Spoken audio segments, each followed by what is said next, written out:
What's up, everyone? Welcome back to the channel. Today, we are doing something absolutely insane.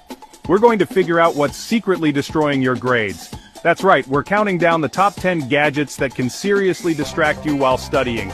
You might think your phone is the only problem, but trust me, there are enemies to your focus hiding in plain sight, and some of them are things you probably use every single day for school. We're going to dive deep into how these gadgets mess with your brain, your sleep, and your report card. It's not just about saying gadgets are bad, because that's not true. Some of these are literally required for school. The key is understanding how they can be both your greatest tool and your biggest enemy. We'll look at how they impact your academic performance, but also your mental health, because feeling stressed or anxious from FOMO is a real thing that makes studying a million times harder. We're going to break down the science behind why you can't look away from that screen and how it affects your ability to learn. This isn't just a list, it's a survival guide for the modern student. So get ready to take some notes, because by the end of this video, you'll know exactly which gadgets to watch out for and, more importantly, how to manage their use for better focus and grades. We're not just going to tell you the problem, we're going to give you the ultimate cheat codes to beat the distraction game. Are you ready to level up your study habits? Let's get into it. Kicking off our list at number 10 is a gadget you would never expect, the portable printer. I know what you're thinking, a printer? How's that distracting? And that's exactly why it's so sneaky. You've got a massive paper due tomorrow, you've barely started, but hey, at least you have this cool tiny printer ready to go. It feels productive, right? You're setting up the paper, connecting the Bluetooth, making sure the ink is full, you're getting ready to be a great student. But here's the trap. This little box can become the ultimate tool for procrastination. Instead of writing your essay, you spend an hour finding the perfect font or messing with the print settings. You convince yourself that preparing to print is the same as actually doing the work. It's a psychological trick we play on ourselves. The printer gives us a false sense of accomplishment, making us feel like we're on top of our assignment when, in reality, we haven't written a single word. Think about it. You tell yourself, I'll just print out the sources first, and suddenly you're down a rabbit hole of organizing PDFs. Or you say, I'll write the whole thing in one go, and print it at the last minute. This encourages binge working and all-nighters, which are terrible for actually learning and remembering information.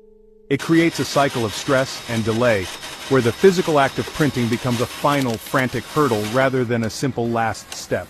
The danger isn't the printer itself, but the mindset it can foster. It represents the final product, and focusing on that can make you delay the hard part, the research, the thinking, and the writing. It's a classic case of preparing to work instead of actually working. You're busy, but you're not productive. Every minute spent fiddling with the printer settings is a minute not spent engaging with your study material. So, while having a portable printer is incredibly convenient for last-minute emergencies, be honest with yourself. Are you using it as a tool, or as an excuse? Is the act of printing helping you finish your work, or is it just helping you put it off? At number 10, it's the least distracting on our list, but its power to encourage procrastination is why it's a gadget you absolutely need to watch out for. Coming in at number 9, we have noise-canceling headphones. Wait, what? Aren't these supposed to help you focus? Yes, and that's what makes them a double-edged sword. When you put these on and play some ambient sounds or classical music, you can enter a state of deep focus, blocking out your noisy roommate or the construction outside. They can be a student's absolute best friend, creating a personal library of silence wherever you go. But what happens when you're not listening to lo-fi beats to study to? What if you decide to listen to that new podcast everyone is talking about, or maybe you'll just put on your favorite album? Suddenly, that tool for focus has become a gateway to distraction. Instead of processing the information in your textbook, your brain is now processing song lyrics or following a fascinating podcast story about unsolved mysteries. You're actively feeding your brain entertainment instead of education. The problem is that our brains aren't great at multitasking, no matter how much we think they are. When you're listening to engaging content, a significant portion of your cognitive resources is dedicated to that audio. The part of your brain that should be absorbing information about cellular biology is now trying to figure out who the killer is in the podcast. You might be reading the words on the page, but you're not truly comprehending or retaining them. This can be incredibly subtle. You might feel like you're being productive because you're sitting at your desk with your books open and headphones on. You look like the perfect student. But in reality, your study session is turned into a listening session. It's a comfortable, easy form of procrastination because it doesn't feel like you're doing something wrong. You're not scrolling social media or watching videos, you're just listening to something. So, the challenge with noise-canceling headphones is discipline. You have to make a conscious choice to use them as a shield against distractions, not as a source of them. Are you using them to create a cone of silence? Or are you just replacing one type of noise with a more interesting and therefore more distracting one? This is why they land at number 9. Incredibly useful, but with a high potential for misuse that can completely derail your study efforts. At number 8, we have the most essential tool for any student today, the laptop. You literally cannot get through school without one. You need it for research, writing papers, attending online classes, and submitting assignments. It is the command center of your academic life.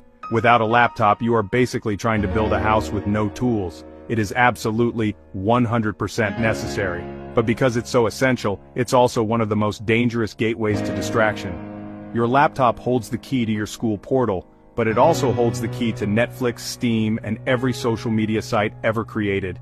You open it with the best intentions. I'm just going to write the first paragraph of my history essay, you tell yourself, but first, you just need to quickly check your email, and that email has a link to a cool article. That article has a video embedded in it. You click the video, and suddenly YouTube's algorithm is recommending another and another. 2 hours later, you've watched a dozen videos about how to build a gaming PC from scratch, and your history essay is still a blank page. The laptop creates a frictionless path from productivity to procrastination.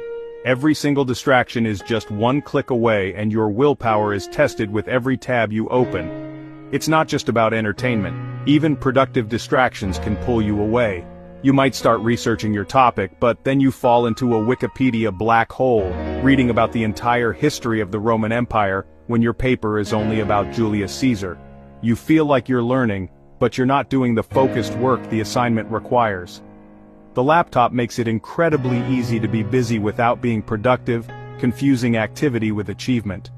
The very nature of a laptop, with its multitasking capabilities, encourages this fractured attention. You have your Word document open, but also your email, a chat window, and a few browser tabs. Each one sends you a notification, pulling your focus in a dozen different directions. So while you can't study without it, you have to be incredibly strategic. Use focus apps, block distracting websites during study hours, and be brutally honest about when you're working versus when you're just clicking around. Next up at number 7 is the smartwatch. This little gadget on your wrist is honestly a marvel of technology. It tracks your steps, monitors your heart rate, and lets you check messages without even touching your phone. It's designed for convenience, to keep you connected and informed with just a glance. For a busy student, it seems like the perfect accessory to stay organized and on top of things. However, that constant connection is precisely the problem. Every single notification that would normally go to your phone, every text, every email, every social media alert, is now vibrated directly onto your skin. It's impossible to ignore. When you're deep in thought trying to solve a complex math problem, a sudden buzz on your wrist can completely shatter your concentration. Your brain is immediately pulled out of study mode and into "what's that" mode. Even if you resist the urge to look, the damage is done. A part of your mind is now wondering what the notification was about. Was it an important email from your professor? A funny meme from your friend? The curiosity creates mental clutter, making it harder to get back into that state of deep focus. And if you do look, you're now engaged with something completely unrelated to your studies, even if it's just for a few seconds. Furthermore, the health tracking features, while beneficial, can also become a source of distraction. You might find yourself constantly checking your step count, your heart rate, or your stand goals. Instead of focusing on your lecture notes, you're thinking, I need to get up and walk around to close my rings. It gamifies your daily activity, which is great, but when it interrupts your study flow, it's counterproductive. Managing a smartwatch requires you to be ruthless with your notification settings. You need to go in and turn off alerts from every non-essential app. Creating a study mode on your watch, where only the most critical notifications can get through, is a game changer. Otherwise, this convenient piece of tech becomes a constant, nagging source of micro-distractions that, over a 2-hour study session, can add up to a massive loss of focus and productivity. Alright, this next one is serious. Coming in at number 6, we have online casino and gambling apps. This is a whole different level of distraction. And honestly, it's incredibly dangerous. We're moving beyond simple procrastination and into territory that can have severe consequences for your financial and mental well-being. These apps are designed to be as addictive as possible, and for a stressed-out student, they can seem like a tempting escape. Imagine you're overwhelmed with exams and assignments. You see an ad for a poker app or an online slot machine that promises a fun, easy way to unwind and maybe even win some money. It starts innocently enough. You deposit a small amount, maybe just $10 or $20, and play a few hands. It's a quick thrill, a rush of excitement that takes your mind off the pressure of your studies. But here's the trap. These apps are engineered by psychologists and data scientists to keep you playing. They use intermittent rewards, flashy graphics, and exciting sounds to trigger dopamine releases in your brain, the same chemical associated with pleasure and reward. Your brain starts to crave that feeling, and soon, just one more game turns into an hour, then 2 hours, completely derailing your study schedule. The financial risk is enormous. Students are often on a tight budget, and losing money you need for tuition, books, or rent can create a devastating cycle of stress and desperation. You might start chasing your losses, betting more in an attempt to win back what you've lost, which almost always leads to bigger losses. This financial pressure makes it impossible to concentrate on your studies. Your mind isn't on your history final, it's on your dwindling bank account. This isn't just a distraction, it's a potential life ruiner. The emotional toll of gambling addiction, including anxiety, depression, and feelings of shame, can be crippling. If you or someone you know is struggling with this, please seek help immediately. There are resources available. For the purpose of our list, these apps are a catastrophic distraction that can sabotage not just your grades but your entire future. Stay far, far away from them. Cracking the top 5, we've got online multiplayer games. We're talking about the giants: Fortnite, League of Legends, Call of Duty, World of Warcraft. These aren't just games,